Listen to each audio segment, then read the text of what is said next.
बहुत बड़ा व्यापम घोटाला हुआ है। उस घोटाला के जो है कि सरगना रहे हैं ये तो ये लोग जो है खुद जो है कि बड़े बड़े घोटाला करके बैठे हैं, तो उनको तथाकथित चाणक्य अमित शाह जी वो फेल हो गए हैं कि भाजपा आदिवासियों की आदर नहीं करती है। तो आदिवासी समाज कभी भी बाबूलाल को अपना नेता स्वीकार नहीं कर सकता है।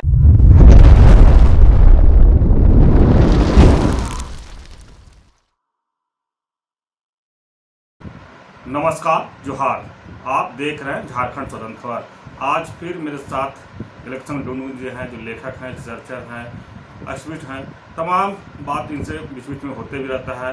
और फिर आज एक मुद्दा जो है कि झारखंड के जैसे बीजेपी के जो लोग हैं, झारखंड जो प्रभारी बना के भेजे हैं शिवराज चौहान जी को और हेमंत बिस्वा शर्मा को, एक बयान दिए थे कि झारखंड में देश का सबसे भ्रष्ट सरकार है और भाजपा लाएगी सुशासन। ये शिवराज चौहान का बयान था। उसी बयान पर हम जानते हैं कि इलेक्शन डोनू उस पर क्या विचार रखते हैं। जरा जोहार क्या कहेंगे? शिवराज जी कह रहे हैं कि झारखंड देश में सबसे भ्रष्ट सरकार है।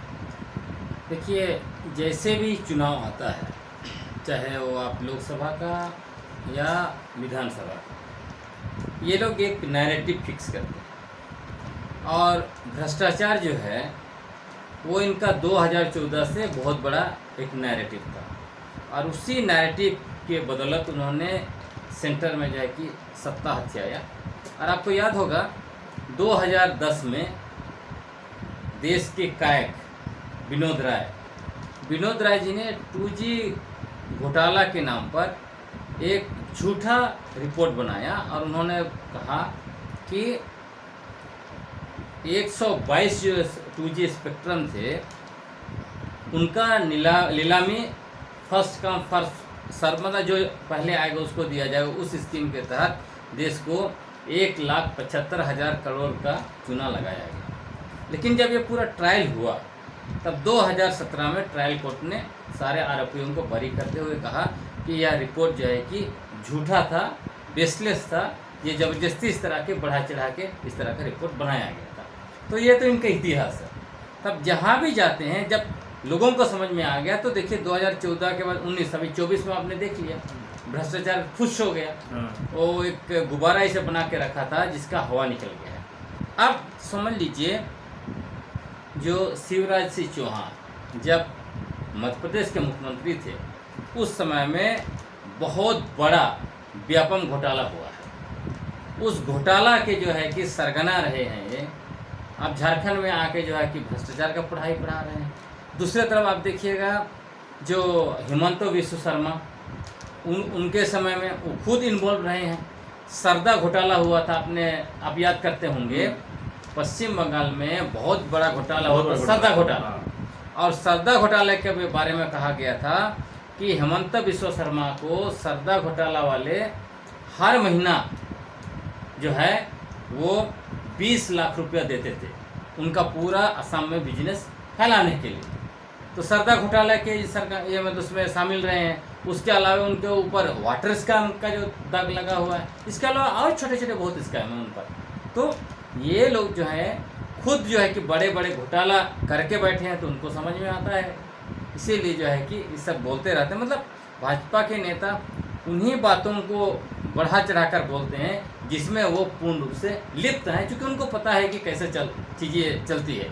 और लेकिन यह कहना कि झारखंड सरकार सबसे भ्रष्ट है, देश की सबसे भ्रष्ट सरकार, ये तो जहाँ भी जाते हैं वहीं कहते हैं।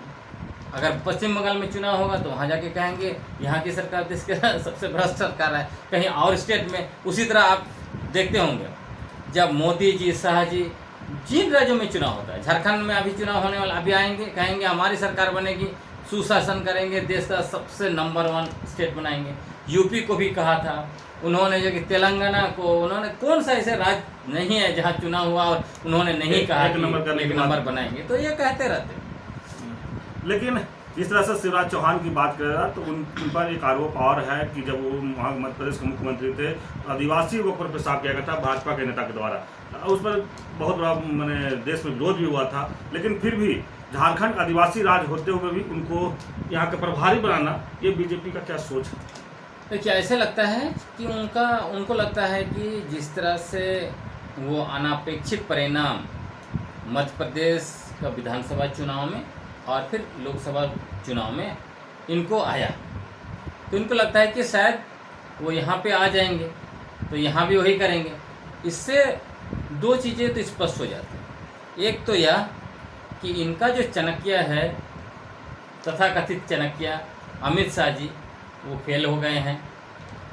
दूसरी बात यह कि भाजपा आदिवासियों की आदर नहीं करती है, आदिवासियों का आदर सम्मान। भले इनके नेता कहते रहते हैं कि हमने आदिवासियों का सबसे ज़्यादा मतलब आदर सम्मान किया, भाजपा ही है जो आदिवासियों का सबसे ज़्यादा आदर सम्मान करती है, लेकिन एक मुख्यमंत्री जो रहे हैं, पूर्व मुख्यमंत्री, जिनके शासनकाल में एक भाजपा नेता ही आदिवासी पर पेशाब करता है, वैसे राज्य के मुख्यमंत्री को अगर यहाँ पर आदिवासी राज्य जो देश में जाना जाता है, यहाँ पे 200-250-300 साल का क्रांति का इतिहास है, यहाँ उनको प्रभारी बना के भेजना यह एक तरह से आदिवासियों का घोर अपमान है। लेकिन देखा जाए तो जिस तरह से ये शिवराज चौहान जी का बयान है, उस तरह से बाबूलाल मरांडी का एक बयान आया है कि कांग्रेस का डीएनए में भ्रष्टाचार और तानाशाह की गया। इस पर देखिए, बाबूलाल मरांडी जो है वो दागे हुए कारतूस है, अब उनके पास कुछ बचा नहीं।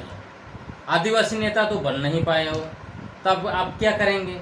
वो भ्रष्टाचार ऐसे ऐसे आलतू फालतू मुद्दा पर वो बात करेंगे और लोग सब जानते हैं। अभी देखिए, भाजपा अगर कोई दूसरा नेता को सामने करती तब इनको कुछ फ़ायदा भी होता, मैंने पहले भी कहा है। अब भाजपा बताइए ऐसे व्यक्ति को सामने लाया है, कह रहे हैं कि उनके नेतृत्व में चुनाव लड़ेंगे, इसका मतलब सीएम का चेहरा वही है।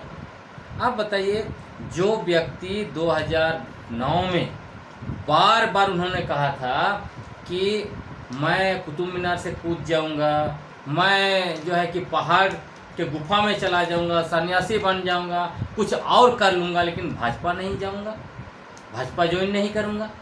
जो व्यक्ति अपना ही बात पर खड़ा नहीं रह सकता है, वो राज्य के लिए क्या भला कर सकता है? एक बात तो यह है। दूसरी बात यह है, यही बाबूलाल मरांडी हैं जिन्होंने 2009 में और खासकर 2019 के लोकसभा चुनाव में कहा था कि मोदी जी यदि दोबारा आए तो देश के सभी लोगों को कटोरा पकड़ा देंगे, और हालांकि उनका भविष्यवाणी तो सही हुआ, मोदी जी ने कटोरा ही पकड़वा दिया, सारे नौकरी खत्म हो गए हैं, है ना, तो वो तो सही है। लेकिन जो व्यक्ति इतना हमलावर रहा है, जो व्यक्ति यहाँ तक कहते थे कि भाजपा सिर्फ लोगों को जो है कि धर्म के नाम पर आपस में लड़वाती है और जो है कि जल जंगल जमीन पूंजीपतियों को सौंपती है, जो बात हम लोग कहते हैं वही बात ये कह रहे थे। तो ऐसा पलटू राम पर कैसे झारखंडी लोग विश्वास करते सकते हैं? आदिवासी तो बिल्कुल नहीं विश्वास करेंगे। मैंने बाबूलाल मरांडी को आदिवासी नेता, आदिवासी लोग नहीं मान रहे क्या?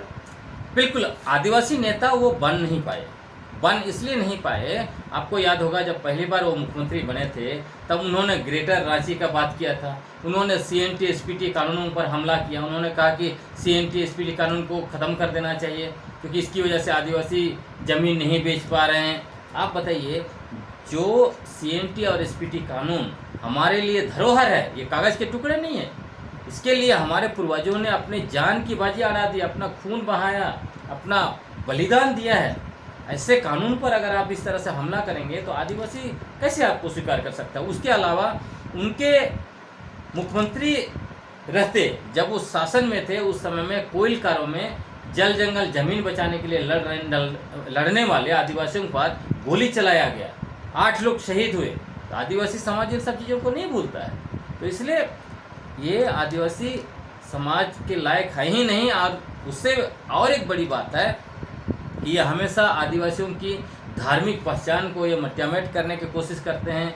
जो RSS का एजेंडा है, आदिवासियों का जो है कि सरना धर्म को ख़त्म करो और उनके ऊपर जो है कि सनातन हिंदू धर्म थोपो, यही काम करते हैं। दूसरा, जो आदिवासियों को आदिवासी ना बोल के वनवासी कहने वालों के ग्रुप में है।